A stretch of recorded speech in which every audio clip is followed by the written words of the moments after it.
Hi guys, thanks for joining. My name is Marielle and I'm one of the rangers here at the Soto National Memorial. Now our park is situated on the banks of the Manatee River right at the mouth when it joins Tampa Bay, and because of that we are a very popular spot for fishing, and we have fishing clinics here at our park. A lot of people come to us and ask what we have and what can they use for fishing, and so there's a lot of different things that you can use. We'll make this a series of videos, but today we're going to go over what's in our tackle bag. Okay, so in our bag we've got lots of things. First we'll go over some of the comfort things and the safety things. So in here we have two things that's pretty important in Florida: sunscreen and bug spray. If you are ever in South Florida, you know that these are really important. Another thing that we have is a first aid kit. This first aid kit has things like bandages, gauze, antiseptic, and it also has some instant cold packs too. Also, again, with it being in Florida, it can get hot, and sometimes that heat can overwhelm you pretty quickly. So having instant cold packs is helpful. Other things that we have in here is we have some tools. We have pliers to help deal with hooks and line and that kind of thing. We have some grips to help hold onto the fish when we get them. Now, fish in general, there are safer ways to handle fish. One of the ways that I tend to prefer handling fish, especially when they have lots of sharp teeth, is using a set of fish grips. And also in here, we have two different tools for dehooking. Sometimes fish get really aggressive, or sometimes I'm not paying attention and fish can get hooks into their guts. And so these two tools help to get the hook out of fish guts safely. Okay. And then one last thing we have in here, actually I'll make it two. We have some gloves to handle some fish. Sometimes fish have spines or they're extra slimy.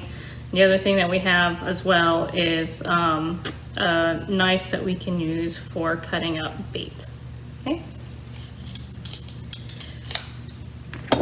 All right, now for the terminal tackle. In our box, we also have a number of different sinkers. Now, sinkers are used to help pull the hook and bait into the water a lot quicker, and they come in different shapes. This one here is a teardrop shaped one.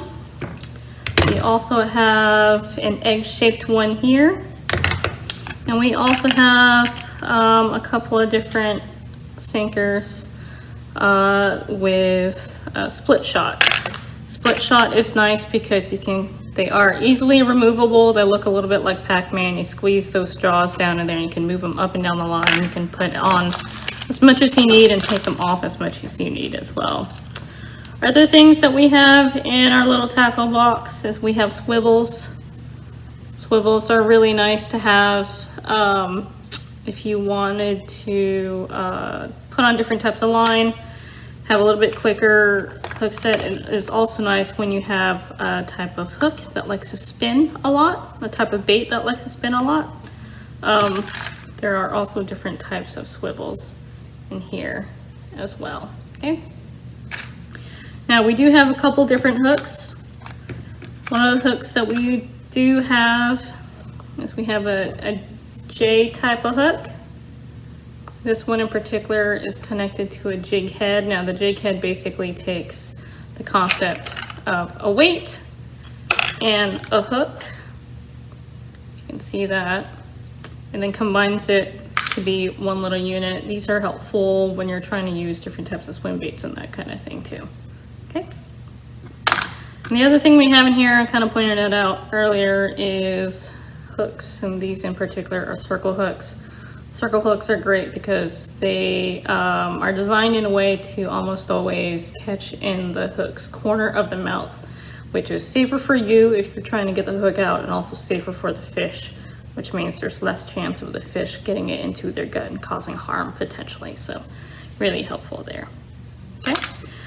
The other thing that we have in here in this bag, and I'll show you how it'll look on our bag, is that we also have different types of swim baits, and you can use these in lieu of live baits. This one in particular is a type of golden shad there. We have different kinds. This one is white and gold. This one is more of a root beer flavor, and this is also connected to a jig head as well. So as this is wiggling around, that little paddle tail there catches the fish's attention. Okay, that's another option for those if you don't want to use live bait. If you don't want to have to deal with cutting anything up or anything like that, it's just an option there. Okay. One other thing that we have in here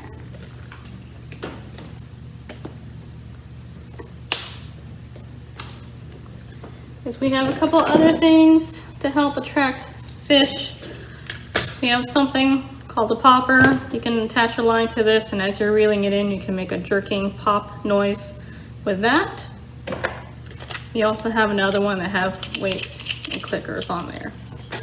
The other thing that we'll talk about too in other videos is rules and regulations, and a lot of the regulations here in Florida have to deal with size, and the only other way to figure out accurately what kind of size fish you have is a tape measure. Okay, so and that is what we have in our tackle bag.